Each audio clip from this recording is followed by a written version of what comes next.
Hi, everybody, and welcome to my Facebook page.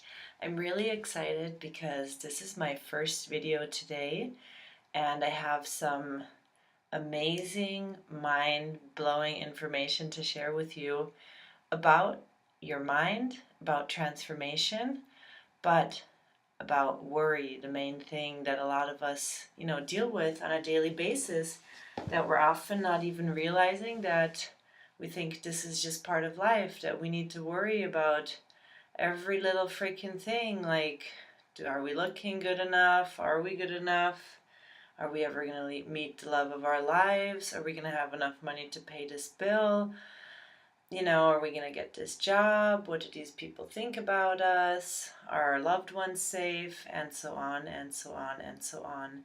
And really, you and I know it's not fun to worry, not at all. So let's move on to something more fun, which is how can we, finally upgrade this program that our brain is running on? Because when was the last time you had an upgrade with your brain, or when did you upgrade your brain the last time? A lot of us haven't, because we've been just passing on this brain. It's like ancient brain that's been passed on, that mainly, was there for survival. And so now that we're consciously awakening, we got to really look at our thought patterns, our subconscious reel, and the program our brain is running on. And a lot of it just doesn't serve us anymore. And worry is one of those things. So if you look at worry, a lot of our brain, a lot of our programming starts between the age 0 and 7. And that's such a sensitive time where we come as perfect beings, as perfect souls to this world, and we start observing our environment and the interactions and consequences and all that. So we are watching our parents. Those are kind of the main programming, where we get our main programming from, but of course also our other interactions with the world.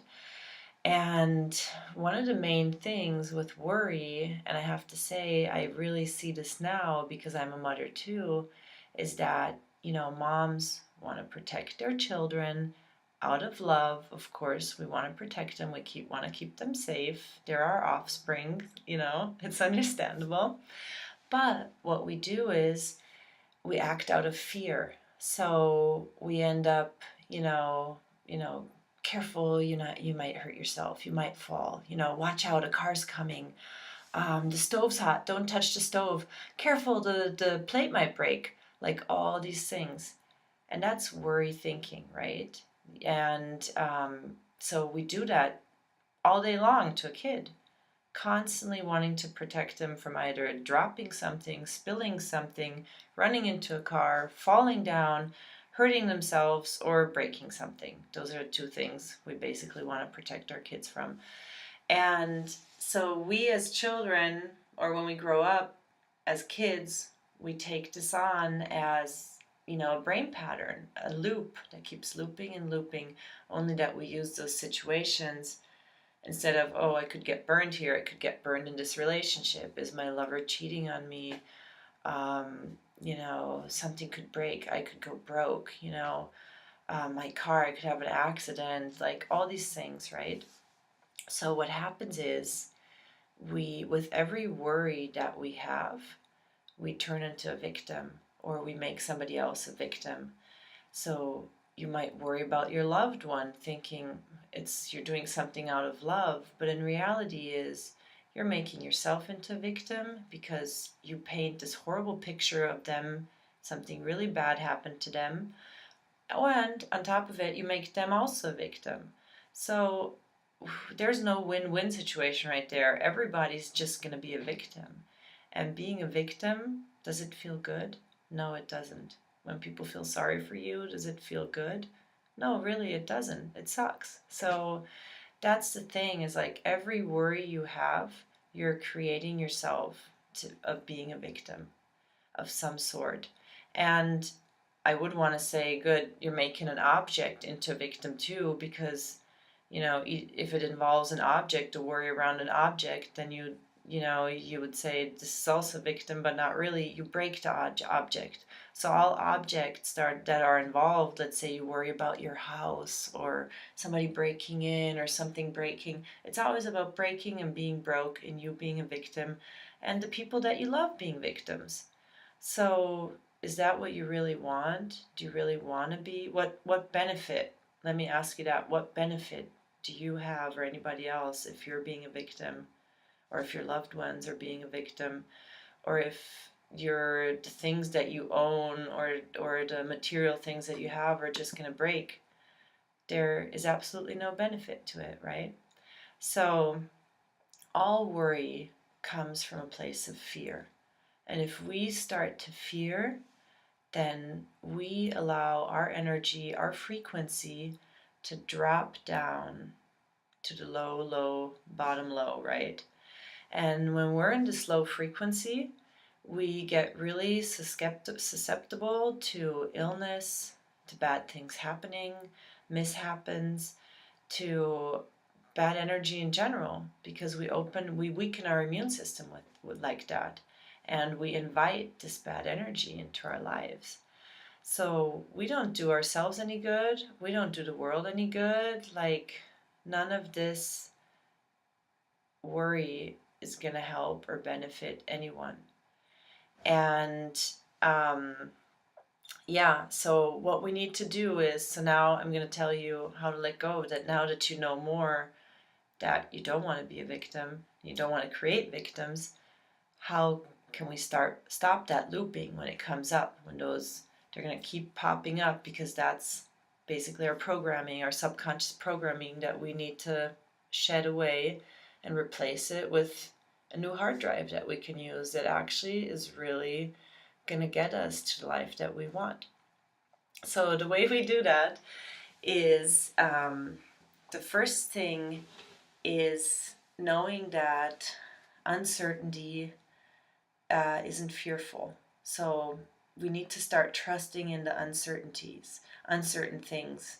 And that's having faith, right? Having faith in a higher power, having faith in the universe, having faith in yourself, having faith in your loved ones, and trusting uncertain situations. Because here's another thing is, we end up wanting to feel being our comfort zone, being our safety zone. That's also our brain, that's our ego holding us back, because we want to stay in a place stuck that we don't even like. It's just because it wants to protect us from the bad things that could possibly happen to us. Some worry ass thing, lingering around out front of the door. And so with us basically being in this comfort zone that we're not even comfortable in, we fear the uncertainty and we fear the unknown. And that's what we need to transform, that we need to trust the unknown, that we need to feel safe in the unknown. And no matter what happens in the unknown and in uncertainty, that we do feel certain that there's a lesson behind, that there's growth behind, that there's love behind all of that. So that's one of the things. But number two, and this is the ultimate tool, how do you really, really transform now that you know that worrying is something nobody needs, right? And it doesn't benefit anybody, and especially not yourself.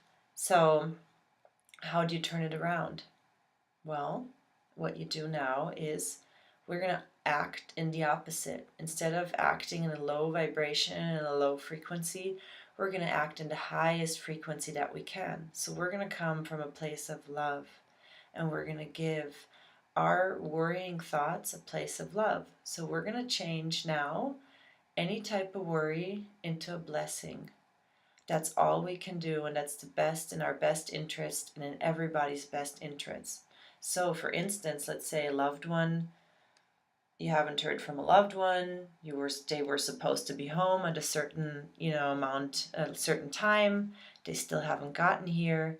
Instead of sitting here thinking, oh my God, what if something happened, what if they had a car accident, what if this, and you see all these terrifying images, instead of doing that, basically spitting on the whole situation and creating all this horrifying things in your life and projecting that basically into the future. What you do is you start to bless that person with lots of love, and just give them your blessing and your trust that they're going to be all right and they're going to be fine. Same with your bank account that you're worried about that's going to be overdrawn. Just bless your bank account that it's going to be okay and something's going to happen and it's going to be fine and you're going to figure out something to do about it. Bless yourself each time you worry, and that you're going to be fine, and that just send that love to yourself, to other people, to objects, to material things, to anybody, because then you're really acting out of love. And once you do that and you bless the things and give them your true blessing, you will realize there's no more need to think about the situation. Before you were looping and worry, but once you give it your blessing, it's blessed, right? You can move on and you can go back to your higher purpose and you can go back to the things that you need to be working on and keep doing that and keep doing it. And you will really, really see that you will align with the universe, because then you're in a state of love. You're constantly in a state of love and trust and faith. And while you're in those states, you will be much more able and better to instantly communicate with the universe and to understand much easier the growth that you need to understand, right? And it won't come anymore from a fearful place. So all of it will be love, and more will just turn into love. So I really, really hope this was an eye-opening little lesson for you, or wisdom I could pass on. And yeah, the next thing is how can we implement this also really, if we deal with children, because that's the main thing, right? This is the next, generation. Like, how do we raise kids out of a non-fearful place, out of a worry-free place, and just with love. And so I really hope, you can just shred worry today and open up to a complete blessed life and a blessed day, and you can bless everybody